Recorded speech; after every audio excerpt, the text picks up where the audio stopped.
কচু শাকে যদি এরকম চিংড়ি মাছ মুখে পড়ে দারুণ লাগে।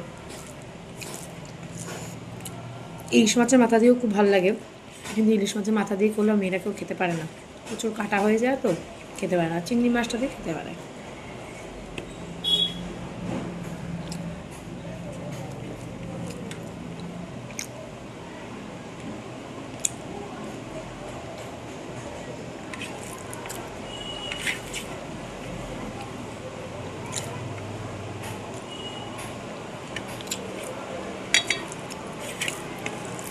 কচু শাক দিয়ে দেখো আমার সব ভাত খাওয়া গেছে। আমি মাছ দিয়ে কী দিয়ে খাবো?